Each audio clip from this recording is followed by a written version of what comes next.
I stood on my porch, shotgun resting low across my chest, my old martial instructor badge catching the glow of the floodlights. Across from me, Linda Grayson, the self-proclaimed ruler of Pine Hollow, trembled as her makeshift posse scattered like frightened mice. She'd claimed it was just a routine safety check, odd, considering I had her voice recorded, barking orders for a full-on break-in, complete with crowbars, radios, and a drone zeroed in on my bedroom window. Better yet, the sheriff already had the EVI Denke and a list of charges ready. Want to know how a nosy HOA president turned my peaceful retreat into a battlefield? Strap and let me take you back 6 weeks. After 2 decades training federal agents to kick down doors and handle firepower under pressure, I'd earned my quiet.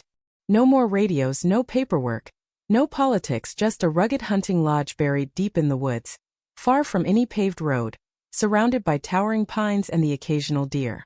I bought it outright, cash, no debts, no ties. It wasn't fancy timber, tin and stone, but it was mine.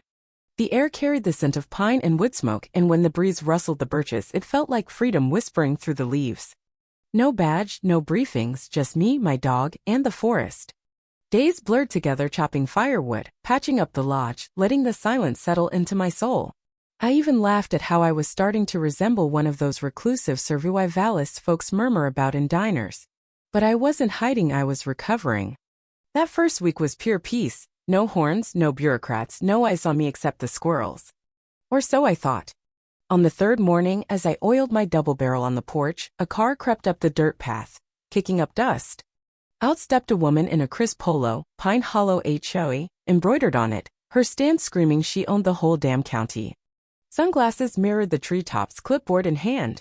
Before I could say a word, she flashed a tight, predatory smile. "Good morning, neighbor," she said. "We need to talk about community standards." Right then, I knew my piece was on borrowed time. Linda didn't waste a second asserting dominance. She marched onto my porch like it was hers, heels clicking on the weatherboards. The air thickened with that fake politeness that screams trouble to anyone who's dealt with petty tyrants. "I'm Linda Grayson, president of the Pine Hollow Homeowners Association," she declared, flipping open a leather binder like it was a court order. "Technically, your lodge falls within our viewable perimeter, which puts you under our guidelines." I blinked. "Viewable perimeter?" She nodded, her smirk sharpening. "We maintain high standards for the area's aesthetic harmony." "You're new, so I'll forgive your ignorance." Ignorance? I'd spent 20 years teaching agents to handle terrorists. I wasn't about to be bullied by a clipboard warrior. "I don't think my property's part of any HOA," I said, keeping my tone steady. "I checked when I bought it." Linda chuckled like a teacher scolding a kid. "Some details slipped through the cracks, but our board voted to extend oversight to anything visible from the main trail. Visible from half a mile away through dense trees?" Then she slapped a stack of papers onto my railing. Violation notices. "Consider this a friendly heads-up. We've noted your ATV after sunset, your sloppy woodpile, and your dog's barking disturbing residents." I didn't need to ask how she knew about the ATV binoculars dangling around her neck. "Said enough. And you'll need to repaint," she added, flipping to a page of beige and gray swatches straight out of a strip mall catalog. "Neutral earth tones only. Your lodge's natural stain clashes with our sewer flow." It was so absurd I nearly laughed. Nearly. "This isn't a subdivision," I said, letting the words linger. "It's the woods. The only flow here is trees and dirt." Her smile flickered, then hardened. "We're preserving property values and safety. I trust you'll comply." I said nothing, watching her scan my lodge like a hunter eyeing prey. "Non-compliance may lead to corrective measures," she added softly, turning to leave. No threats, just enough venom to taint the air. This wasn't about paperwork. Linda wanted control. "Would you have stood your ground or pushed back harder? If you wouldn't back down an inch, let me know if you got more to tell." The next morning, a yellow laminated violation notice was taped to my door. "Unauthorized ATV active tie after sunset." Timestamp: 7:32 p.m. The sun wasn't even down when I'd ridden the trail. Linda's imaginary curfew had arrived. I tossed it aside, refusing to play her game. I wasn't in her HOA. By noon, another notice hit my truck windshield: improper woodpile arrangement. Improper? I'd stacked it cross-hatched, solid for winter, same as always. According to Linda, it ruined the natural sightlines from Pine Hollow's trail. By evening, I spotted them, Linda and two old guys in green, neighborhood watch vests, binoculars trained on my lodge from the tree lean. They didn't hide it. Linda scribbled notes while one muttered into a radio like they were planning a heist. I raised my coffee mug in a mock toast. She didn't blink. The next day, another notice was thumbtacked to my door: noise complaint, canine disturbance. My dog was snoring under the porch at that moment. This wasn't irritation, Anna Marie, it was creepy. That night, a friendly suggestion card appeared under my wiper: repaint your lodge in neutral tones to harmonize with the community, complete with a swatch sheet. I glanced into the woods. Linda's silhouette lingered, watching. She wasn't just pushing HOA nonsense, she was daring me. After 20 years handling threats, I knew what I was facing: control, and it was about to escalate. 2 mornings later, fresh snow revealed a story Linda hadn't counted on. Footprints, not mine, not my dog, circled the lodge, stopping under my south window before retreating into the woods. No break-in, just reconnaissance. Linda wasn't playing anymore, she was probing. By noon, my lodge bristled with motion sensors, knife-wise sound cameras, and tripwires. Nothing deadly, just enough to catch every move. That night, a buzzing broke the silence. From the porch, I spotted a drone hovering above the trees, its light fixed on my upstairs window. Not a Toya high-end model with a zoom lens. Linda had gone too far. I reported it to the sheriff, but he shrugged. No video, no proof, not much I can do. Probably kids. Kids don't leave HOA slip, signed by Linda Grayson. I knew the pattern: escalation. She wasn't done, and I wasn't waiting. Over the next 48 hours, I fortified the lodge not with walls but precision. Tripwires under leaves, cameras on high ground, dual recording systems, one cloud, one offline. Then the bait.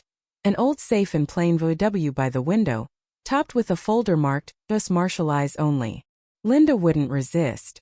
That night, around 11 p.m., I saw them, Linda and 2 lackeys in reflective vests, creeping past the tree lean.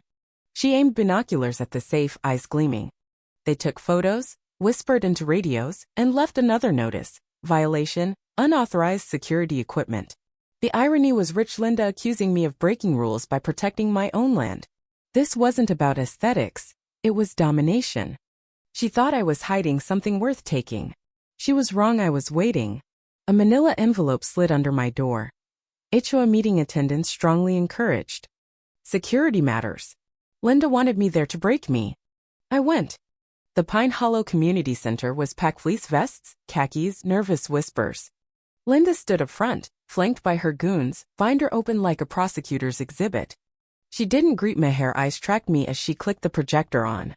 "We take security seriously," she began, showing grainy shots of my lodge, my truck, my dog. Concerns about weapons, surveillance gear, and non-compliance. I spoke up. "That's private property outside your jurisdiction. This is illegal surveillance." She snapped. "We're protecting our community. If you've got nothing to hide, you won't mind oversight." Then the kicker: we've voted for emergency monitoring nightly patrols near sensitive properties. Translation: trespassing. She smiled, thinking she'd won. She didn't know I was recording everything, building my case. Within 24 hours, her militia swarmed the woods, retirees in vests stumbling through brush, Linda directing like a wannabe general. I logged their routes, rerouted cameras, turned their surveillance into my EVI denke. 3 nights later, they came back after midnight, Linda watching from the woods, 2 guys with crowbars and flashlights tapping my windows. Her radio crackled. "Check for unlocked entry points." I let them dig their hole, cameras rolling. On the 4th night, at 2:14 a.m., my alarm buzzed: perimeter breach. Hooded figures crept up, Linda whispering orders. Back window, confirmed the safe. When they pried it open, floodlights blazed, sirens screamed, strobes flashed. They panicked, tripping wires, scattering. Linda froze behind a tree, horrified. I stepped out, shotgun slung, badge glinting, tapping my radio scanner, her every word caught. She backed off, but it was over. By morning, I handed the sheriff airtight footage: trespassing, attempted burglary, drone violations. He nodded. "That's premeditated. The FAA called it federal." At the next HOA meeting, I played it all: Linda's orders, her cruise break-in, her drone boasts. The room turned. She stammered, "This is a misunderstanding." Sheriff Dawson stepped in. "You're under investigation." Her board suspended her on the spot. She hissed, "This isn't over." I smiled. "Oh, Linda, it is." The fallout was swift.